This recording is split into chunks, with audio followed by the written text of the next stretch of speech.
ओम शांति। 27 अगस्त के वाक्य हैं, तुम इस बेहद लीला रूपी नाटक को जानते हो। तुम हो हीरो पाठधारी, तुम्हें बाबा ने आकर के अभी जागृत किया है। दुनिया में सब लोग बुराइयों और विकारों की पीड़ा में धंसे हुए हैं। निकलना तो चाहते हैं लेकिन निकल नहीं पा रहे हैं। उसके लिए स्वयं सर्वशक्तिवान शिव बाबा ने सबको एक फरमान दिया है कि 7 रोज आकर के यहाँ पर साप्ताहिकी कोर्स यानी भट्टी जिसे हम बोलते हैं, एकाग्रचित्त होकर के ज्ञान की बातें सुनना, जिसे सुन कर के हम उस पीड़ा से निकल सकते हैं।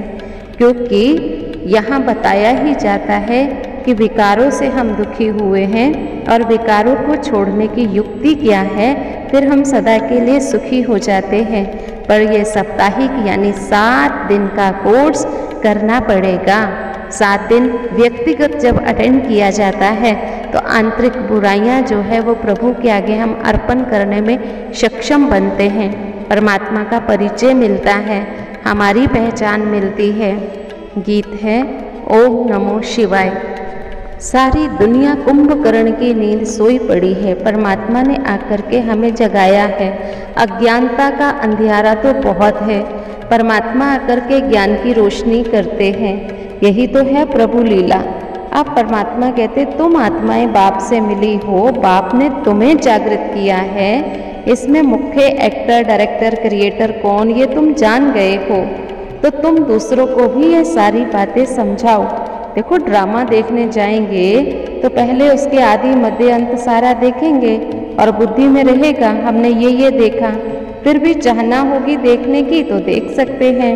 वह तो हुआ हद का ड्रामा और ये तो है बेहद का ड्रामा, सतयुग से लेकर के अभी तक का।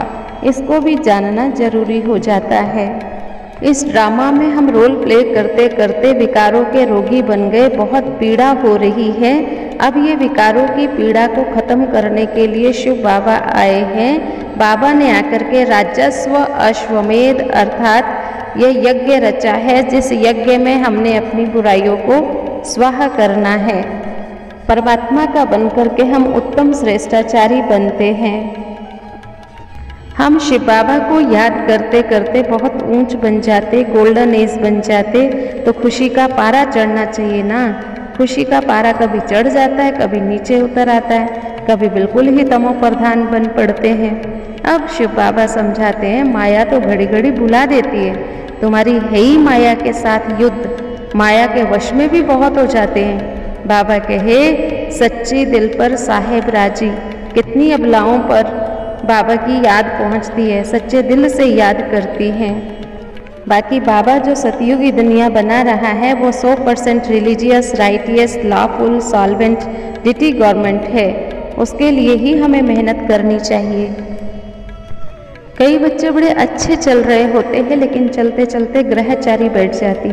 ग्रहचारी अर्थात अच्छाइयाँ रुक जाती हैं और वहीं पर ही खड़े हो जाते हैं। माया बिल्ली बेहोश कर देती है। गुल मुकाबले का खेल भी दिखाते हैं ना। यह ड्रामा का खेल है, इसे तो समझना ही होगा। संशय में आके कई पढ़ाई छोड़ते हैं तो क्या होता है, अपना ही खाना खराब करते हैं। कोई भी हालत में संशय बुद्धि नहीं बनना है। बाबा को पहचाना, फिर बाबा में संशय आ सकता है क्या? बच्चे जानते हैं हम पतित पावन बाबा के पास आए हैं पावन बनने। अब शिव बाबा अमरनाथ हमें अमर कथा सुनाता है। हम पार्वतियाँ अमर कथा सुन रही हैं अमरनाथ बाबा से।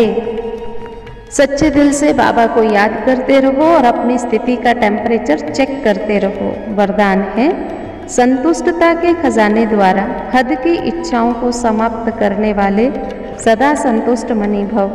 जिनके पास संतुष्टता का खजाना है उनके पास सब कुछ है। जो थोड़े में संतुष्ट रहते हैं उन्हें सर्व प्राप्तियों की अनुभूति होती है, और जिसके पास संतुष्टता नहीं वह सब कुछ होते हुए भी उसके पास कुछ नहीं। क्योंकि असंतुष्ट आत्मा सदा इच्छाओं के वश होती है। उसकी एक इच्छा पूरी होगी 10 इच्छाएं उत्पन्न हो जाएंगी। इसलिए हद की इच्छा मात्रम अविद्या तब कहेंगे संतुष्ट मनी। स्लोगन, समृद्धि का स्विच सदा ऑन रहे, तो मूड ऑफ हो नहीं सकती। आज का स्वमान, मैं संतुष्ट मनी हूँ। आज के प्रश्न, आज का गीत कौन सा है? हद की इच्छाओं को कैसे समाप्त किया जा सकता है? तीसरा प्रश्न है, बाबा को याद कैसे करना है? और चौथा प्रश्न है, मूड ऑफ ना हो उसके लिए क्या करें? पांचवा प्रश्न है, पाप का प्रमाण क्या है?